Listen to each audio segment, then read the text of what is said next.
Merci beaucoup, Monsieur le Président en exercice de la Conférence des chefs d'État et de gouvernement, Messieurs et Mesdames les chefs d'État et de gouvernement, chefs de délégation, Monsieur le Président de l'Union africaine, Mesdames et Messieurs, chers amis, c'est avec beaucoup de plaisir que je me tiens devant vous aujourd'hui. Je suis très honorée de la confiance qui m'est témoignée et je vous remercie sincèrement. Vous qui m'avez soutenu, qui m'avez guidé et qui avez placé vos espoirs en moi. Je suis arrivée à Erevan, candidate au poste de secrétaire général de la francophonie. Je suis venue à Erevan, rwandaise, africaine. Je repars d'Erevan, francophonie. Je vous remercie également pour cette opportunité que vous me donnez de diriger notre organisation pour les 4 années à venir. Cette famille francophone a un potentiel énorme.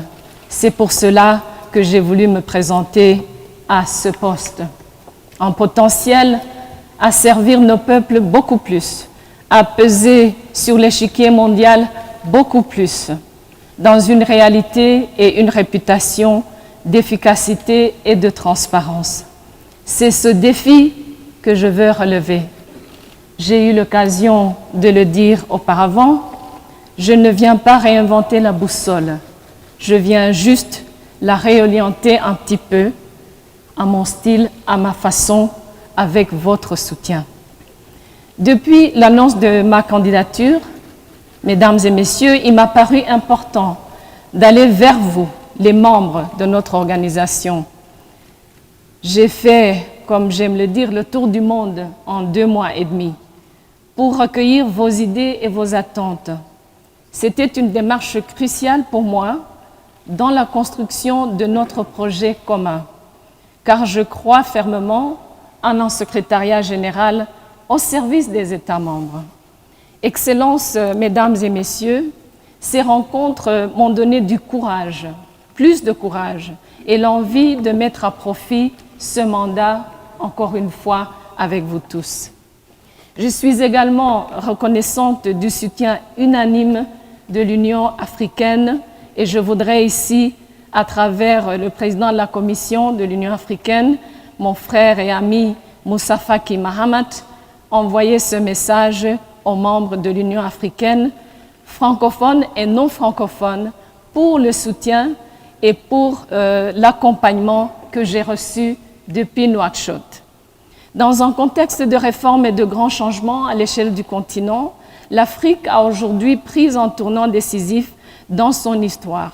L'unité du continent autour de ma candidature non seulement m'honore, mais c'est le témoignage qu'ensemble, nous sommes plus forts. Mais les Africains sont aussi humains, très humains et magnanimes. Ils ont su prouver dans le passé, comme beaucoup de vous le savez, qu'ils savent aller vers le dialogue, accepter des consensus, même les plus difficiles. C'est la nature même du monde diplomatique et multilatéral où les alliances se font et se défont selon les enjeux.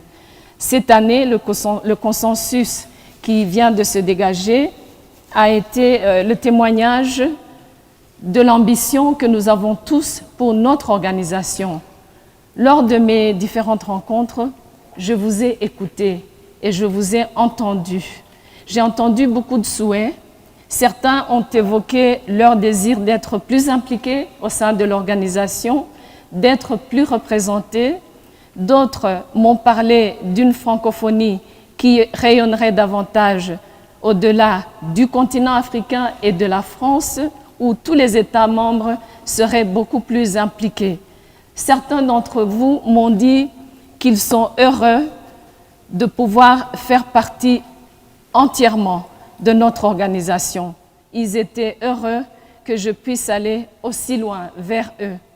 D'autres encore m'ont confié leurs inquiétudes face à la disparition progressive de la langue française dans leur société, une réalité qui touche de plus en plus de pays dans notre espace francophone.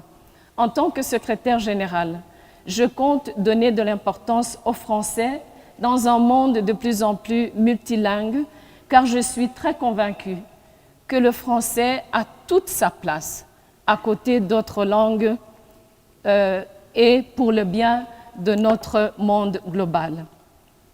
Je ne vais pas détailler ici mon programme, et ce n'est pas le lieu, mais pour ceux qui me connaissent, je pense et je peux vous affirmer sans détour que je suis une femme plutôt pragmatique.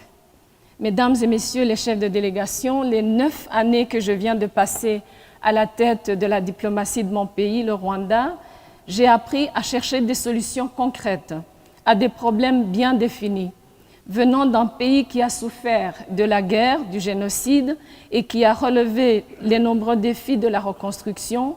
Je compte rendre à la francophonie son plein rôle comme instance de médiation, de dialogue, de reconstruction et de négociation. Pour moi, la francophonie doit accompagner tous les membres en prenant toute la mesure des contextes bien particuliers de chacun d'entre nous.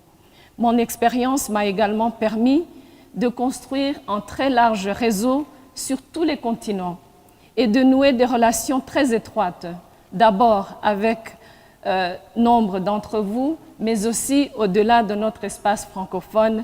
Toutes ces relations, je les mettrai à profit pour notre organisation.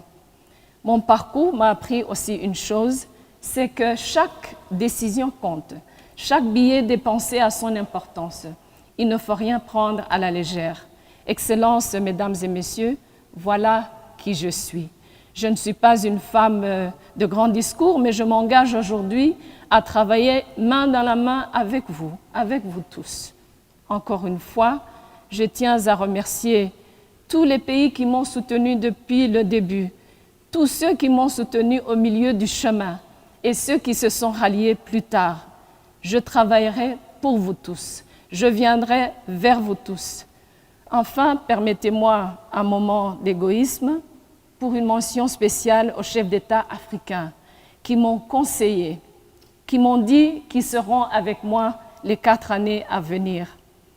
J'ai une pensée particulière pour le président de la République rwandaise, mon président, avec qui j'ai bien travaillé pendant toutes ces années, qui m'a guidée et qui continue avec moi en tant que président d'un pays de la francophonie.